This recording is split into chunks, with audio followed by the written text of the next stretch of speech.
Good morning, everybody. Mark Finan here in the Home Weather Office on this Monday morning. It's the 28th day of August, 2023. This is the morning briefing, and I'll tell you, the morning briefing is busy on this Monday morning. Got a lot of things to talk about. We have the weather in Northern California with warm temperatures and the potential for some smoke getting into the valley in a couple of days. I'll show you that. Plus, I'll give you the latest on the hurricane that is likely going to be hitting parts of Florida later on this week. So since there's so much to get to, let's just get right to it. Satellite this morning, nice and clear up and down the valley, the marine layer getting scoured out, but as you can see, there continues to be a lot of smoke to our north and west, especially from the Smith River complex, which is well over 50,000 acres now, and there are other fires burning here too. This morning, some of the smoke has actually come down the Sacramento River and all the way down into the Redding area where we don't have great air quality. And up in here, the air quality is really, really bad. AQI over 300. It's just really, really bad up here in the mornings when the inversion sets in.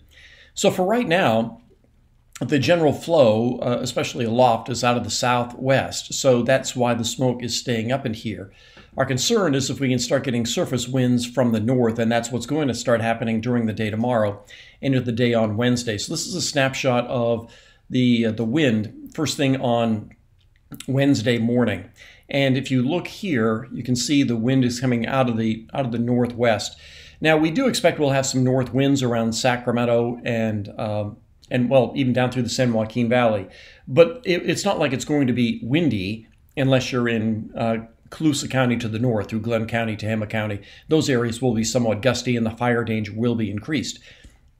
But around Marysville, Sacramento, Stockton, we'll have a north breeze, but it'll still only be at 5 to 15 miles an hour. So it's not like it's going to get really windy. But with that flow coming out of the north, there will be an increased chance of getting smoke into our area. So what I want to show you is this product that is a somewhat experimental product, but it does a pretty good job of showing areas of smoke. Now you do see areas of blue here. You can just discount all of that. You just want to focus on the areas of this orange and red. And we pick it up here on Tuesday around midday. So I'm just going to pace through a couple of days here. So this is getting into Tuesday afternoon. We may have some of that smoke as far south as Chico during the day on Tuesday, and that dissipates a little bit. Then on Wednesday, with that stronger north wind, this is Wednesday morning, you can see smoke coming all the way down into the Bay Area, smoke coming down towards Sacramento and Yolo counties. But the farther south you go, the less smoke there would be. Again, at least according to this model, and this is as far out as this model goes. This is first thing on Wednesday morning.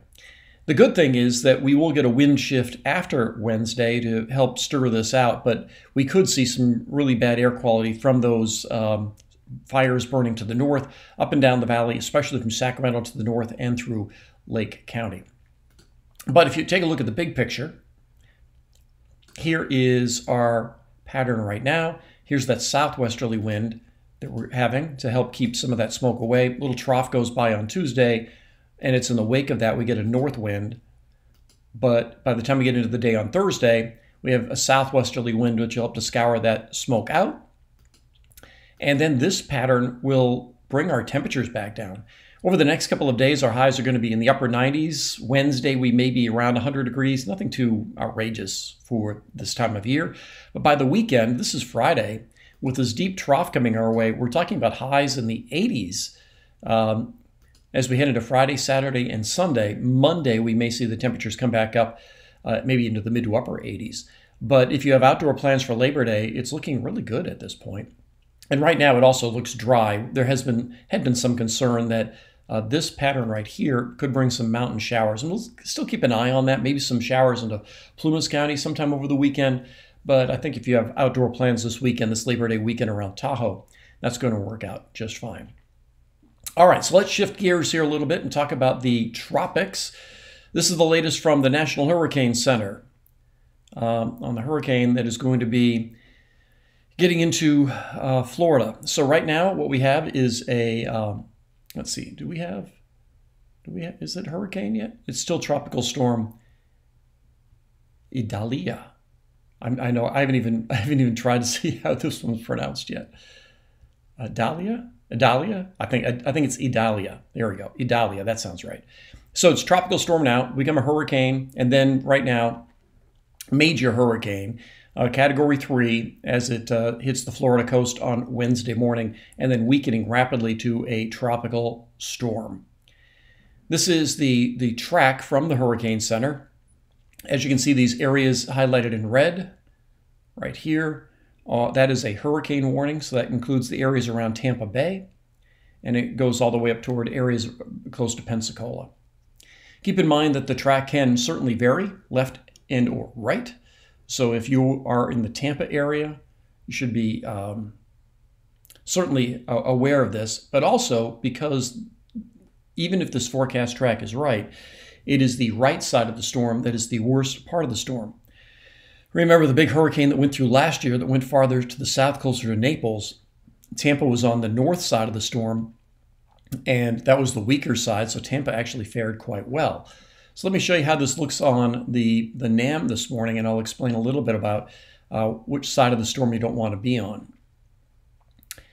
And this track is a little bit different from the one from the National Hurricane Center. The National Hurricane Center has the eye coming in a little bit more here. This model has it here. Remember, the National Hurricane Center model is a blend of different models. So this is just a singular model. So again, the official eye wall is supposed to be down in here somewhere. But as you can see, this is the timing on this is Wednesday, our time around midday, and that's a clear hurricane pattern. But if I show you the winds aloft, let me show you the wind speeds. This is just off the surface. So this is what I wanted to show you. Here's the eye, and the winds here on the east side. So consider it's moving in this direction. So on the north and east side of the hurricane, these winds are 75, 76 knots. On the other side, they're like 50 knots. You get them a little bit stronger, like over 55 knots. But that area purple, you can see where it is, and that's very consistent. So that's why the stronger side of the storm is always on the right side of it as it is moving inland. So that's why, consider that with the eye from the Hurricane Center being a little bit farther to the south, that certainly puts Tampa on the stronger side of the storm. So even though from the Hurricane Center line here, if you say, oh, that's going to be way north of Tampa, you are still on the wrong side of the storm, and there could still be a lot of storm surge into Tampa Bay. The opposite of what we saw a year ago when we saw the strong winds that were around Tampa on the other side of the storm actually carry all the water out of the bay. This time Tampa is on the wrong side, and actually we could see storm surge into the bay.